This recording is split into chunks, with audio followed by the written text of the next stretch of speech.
couple of matchups I are very interested in is the slot receiver versus slot corner battle with the Chiefs receivers and the Eagles secondary too, because the Eagles corners are fantastic, but James Bradbury is not usually one to move into the slot, and neither is Darius Slay as much. Darius Slay did more towards the beginning of his career, but the Chiefs are going to attack that slot area with the receivers that they do have, whichever ones are healthy, and also Travis Kelce, who has the most slot routes among the tight ends. And that's where I think the Eagles are going to have to make it where either Chauncey Gardner-Johnson will have to play the slot or Kaiser White is going to have to step up more in this game. Those are two big X factors I have, because I think the offensive line and the defensive line are going to cancel each other out. And the Eagles' secondary is definitely, I think, be able to take away Juju. I think the run defense for the Chiefs is definitely going to make it harder on Miles Sanders. That being said, I like Kenneth Gainwell in this game a lot as a pass-catching back, a shiftier guy outside against those Chiefs edge rushers, which are a little more bigger or they're older. And Jalen Hurts running, how much will he do it is going to be a big key to what is going to be the volume of that. And I don't know how well it'll be in the second half, but if he gets it going in the first half, then it'll make a difference so the Eagles take a big lead. That being said, the Chiefs have actually done well in the first quarter this postseason, which is not really their thing. So I don't think they start as fast in this game. And I think that, like Seth Kaiser was saying, that's going to slow the Eagles down. And like you were saying earlier, Derek, I think the Eagles in the fourth quarter in a closer game, are they battle-tested enough the same way the Chiefs are? And I think that's going to end up making a difference. How will Hurts in that moment as a franchise quarterback be able to make that difference?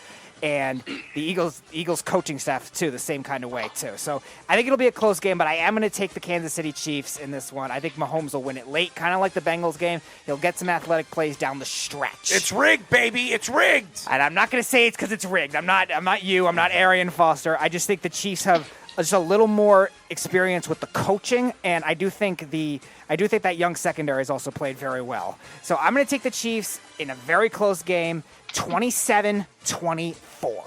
Go ahead, Jeff. Let's hear you. Go to Derek. I'm smoking. Go ahead, Derek. Right. This man. Tough to follow man. that up. Okay. So I can't pick against my team. I'm going to go with the Eagles, but I truly think this game is a coin flip. As I said before, you got to worry about Mahomes. He's always going to keep it close. The Bucs game, that Super Bowl, that's an anomaly. The guy never gets blown out. When he loses, it's a one-possession game. So I do think it's going to come down to the wire.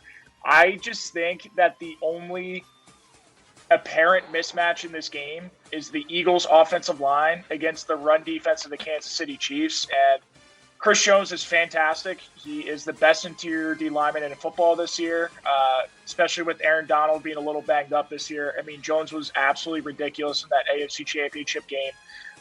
He's going to make plays, even against Kelce and Dickerson and Seimalo. Like, he's going to get his. He's too good a player. But you talk about Mike Dana in the interior D line. You're talking about Willie Gay and Nick Bolton at linebacker. I like the Eagles matchups a lot there. So over the course of 4 quarters, I think they're going to wear them down. I do think that's a mismatch in the Eagles' favor, and I'm going to trust that Hurts' shoulder is a little better. I don't know if it's necessarily a huge mismatch, but the Chiefs might be starting 3 rookies in their secondary if L'Jarius Sneed can't go this weekend. They're definitely going to start 2 in Jalen Watson and Trent McDuffie, both at outside corner. And they both been fantastic. Especially Watson, 7th-round pick. Like, he's a really good football player, but, I mean, against Devontae Smith and A.J. Brown, it's kind of like the Chris Jones thing where it's like they're just going to make plays. I am going to trust A.J. Brown to get his. I'm going to trust Devontae Smith to make a couple plays, kind of change the kind of tide for the Eagles for the better, but it's going to come down to the wire. Like, Patrick Mahomes is going to put points up in this game, so like Speedy, I think it's going to be a really, really close game. I'm just going to go the other way. So I'm going to go the Eagles 31-28. Go ahead, Jeff. All right. The Eagles have done this all year where they play ball possession kind of football, where they kind of try to control the clock, hold the football, run the football a bit.